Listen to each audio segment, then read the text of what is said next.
नमस्कार. कमीत कमी गुंतवणुकीत जास्तीत जास्त नफा असा व्यवसाय शोधणं खरंच सोपं नाहीये, बरोबर?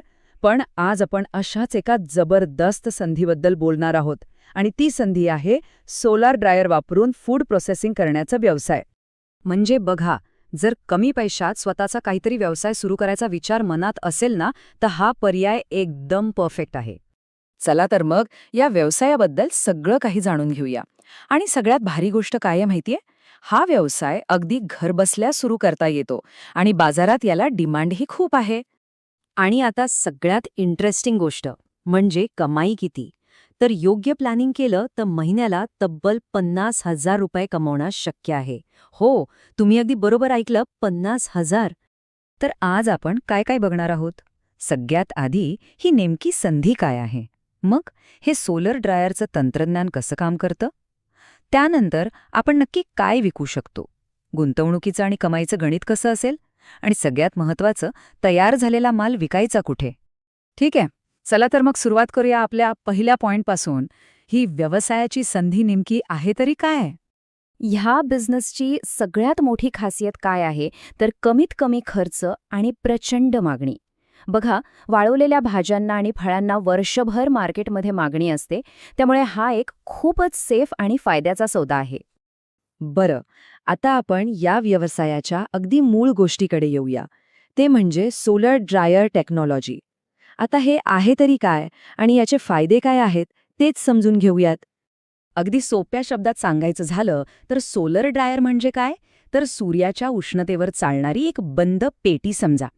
यात फळं किंवा भाजीपाला ठेवला की तो सूर्याच्या उष्णतेने आतल्या आत सुकतो.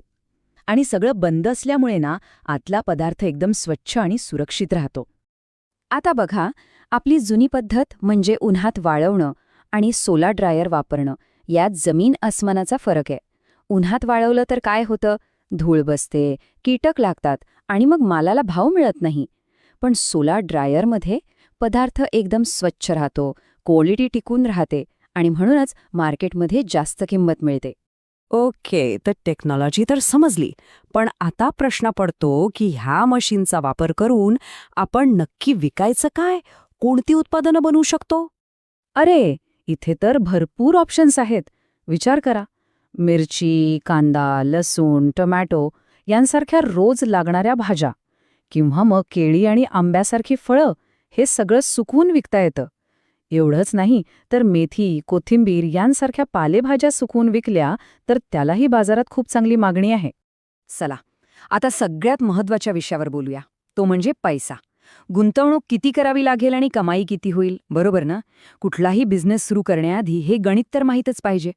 तर हा व्यवसाय सुरू करायला साधारणपणे 25 ते 50,000 रुपयांची सुरुवातीची गुंतवणूक पुरेशी आहे. अर्थात हे तुमच्या मशीनच्या कॅपॅसिटीवर आणि तुम्ही सुरुवातीला किती कच्चा माल घेणार आहात यावर अवलंबून आहे.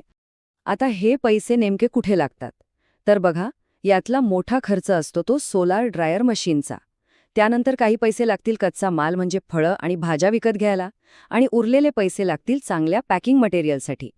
आणि आता कमाई, जर व्यवस्थित मेहनत घेतली आणि योग्य पद्धतीने काम केलं तर दर महिन्याला 15,000पासून ते 50,000 रुपयांपर्यंतचा निव्वळ नफा आरामात मिळू शकतो.